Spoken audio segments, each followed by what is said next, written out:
this is a little bit different than my normal kind of video, but I wanted to actually show you what it looks like inside of an actual hard drive. I have this one that I bought. It's for a server, and needless to say, it doesn't work for my server because I didn't pay attention when I was doing purchasing.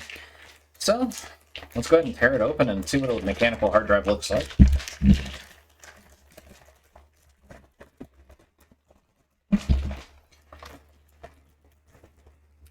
Alright.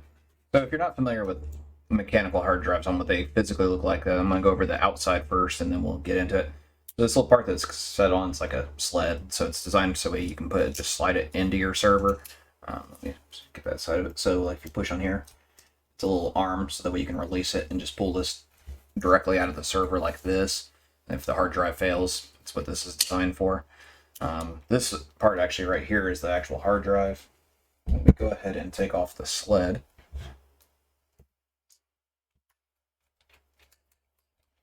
And then of course they use the world's tiniest screws, but it's okay.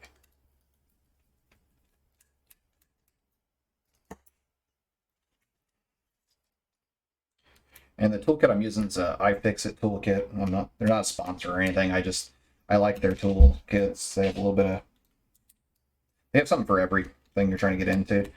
And it really wasn't that expensive. That's what I thought was kind of nice. So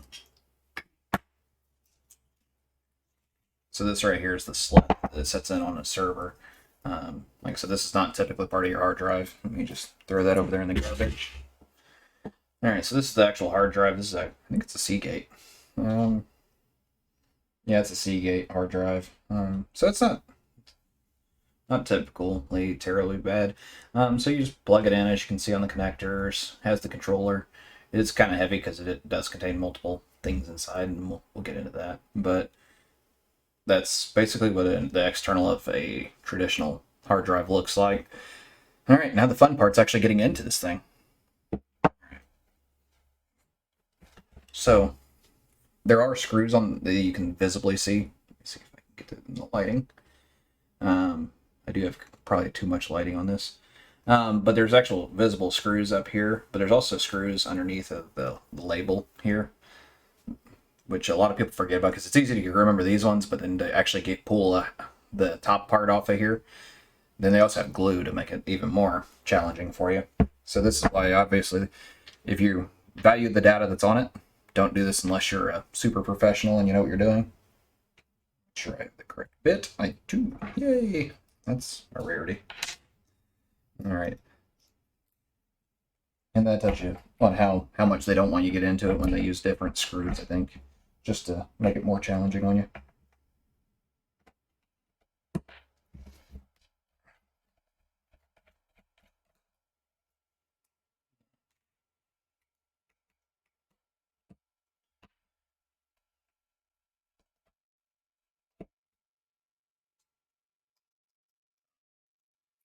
That's something I don't like about this one, that these parts on here comes off, which is nice, but sometimes it comes off when you're trying to do stuff.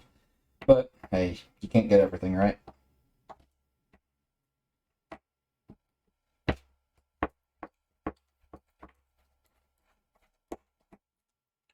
Actually, I wonder if I can just adjust down the video. Let me see if I can do that real quick. I'm gonna see if I can adjust this video quality real quick. Let me put you on a brief hold real quick. Okay, so I just adjusted the video down so it's a little better. You can actually see what I'm doing a little bit more on here. So I'm just removing these perimeter screws right now. I think I only got 2 left. Should put some music to it, but realistically, it doesn't take that long to physically take this apart if you know what you're doing. That being said, my first time ever taking one apart, I didn't know what I was doing, and I literally was trying to pry on it and all that, and I literally had screwdrivers and mallets and pry bars, and yeah, it was not pretty. Actually, I think I still got that laying around here somewhere. Let me make sure I signed it.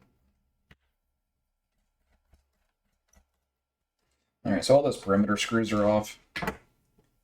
There you have 2 at the top up. I keep forgetting them. The camera's over here. I have 2 at the top up here, then 2 right here, and then 2 at the bottom. those are your perimeter screws that hold this on to the base, because this black part's the base and the silver part's like a lid that sits over top of it. I'm gonna go ahead and take off this sticker. This would be helpful if I had better nails, but hey. And that's also why they have that tool in the toolkit, I think, to actually help you with this. But why use another tool when I can fight with it and yell at it? Alright. Alright, so if you look at the top half, so right here, there's a screw under this one, and then there's some screws right here that you need to make sure you get off if you're ever going to take one of these apart. Like I said, right now, the data is not damaged, but once I take this off, there's a high chance that it's going to get damaged. Like I said, this has been just sitting in a closet, so it's not been important for me to keep. So they put a little sticker over there to make it a little more easier to forget about, kind of thing. And I don't even know which.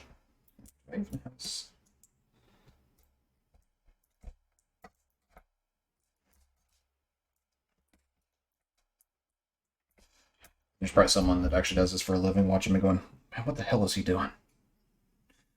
I don't know what I'm doing. I think it's a different screw. I think it's this one.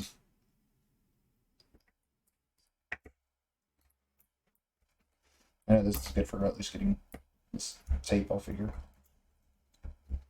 Because that's basically all that was. So if we look at it now, you can actually see the screw a little better on there. So it was just like some tape covering it up.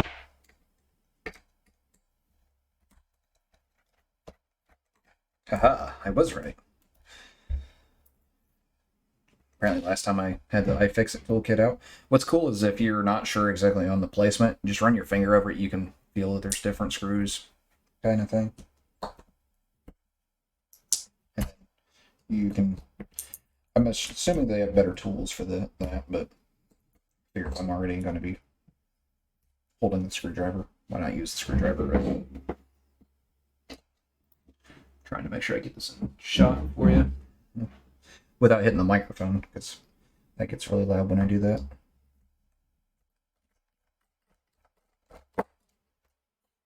And as you can see, that one right there is a very long screw. That's typically the one that you really want to make sure, because that runs, I think, the complete length of the base. And I think this one right here actually controls the actuators. I'm still going to pop them off there just to make it easier. And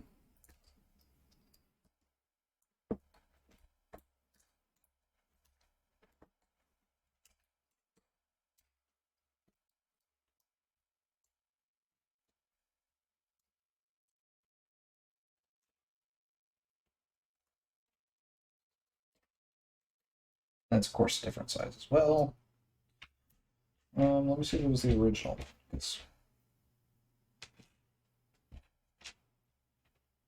Because the outside one that actually connects to your computer is typically a Phillips, and then these ones are designed not, say we're not messing with it, but sometimes, you just got to go the extra. Well, that's how you know you're getting a little too deep. Yeah. Go back to the other one. Actually, I wonder if I just punch this. Yep.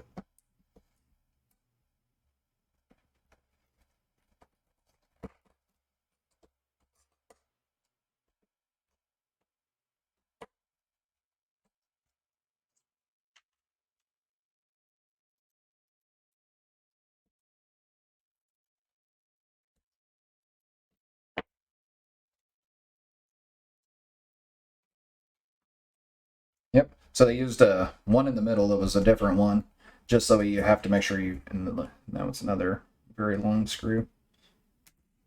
All right. So if you go to pop this off here,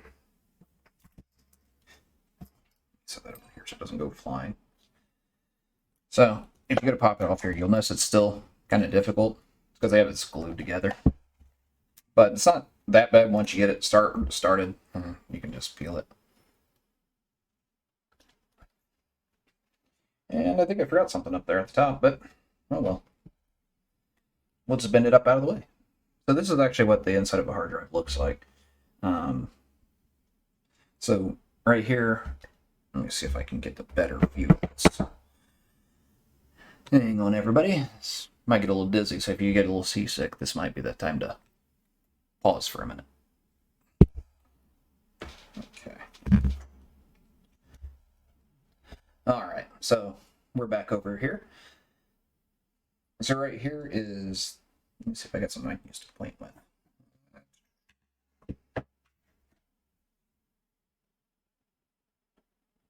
So right here is the actuator arm. This is the one that actually reads and writes on the disk. So when it's powered on, it's actually coming across doing this, getting information off this disk. And there's multiple disks down inside of here. I wonder if I can get in and see that. Actually, if I angle this like this, you see right here, you can see there's multiple disks down and inside there. And so that's actually what we're looking at. Whenever you go, well, why is my hard drive so slow? It literally has to go across to spin where it's going, get that one bit of information, and then that's why, like, on traditional hard drives like this, where you heard about defragmentation, where you might have had a file saved down here on the bottom left-hand corner of this disk, and then the other part of it was saved up here. It literally had to do multiple spins in order to get to that one bit of information that you wanted. So this right here is what it looks like inside of a traditional hard drive. As you can see, that this is, if I tap on it, you can hear that. That's probably, actually, I don't know if I don't have the mic on that. Let me see if I can adjust this mic real quick. Hang on one second. That was probably loud. Sorry if that was. I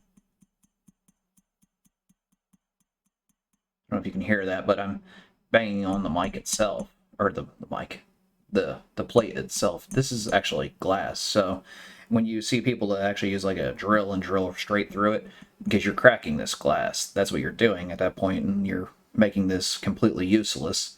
Yeah, you'd have to be very skilled to put it back together, but this is actually what inside of a traditional hard drive looks like.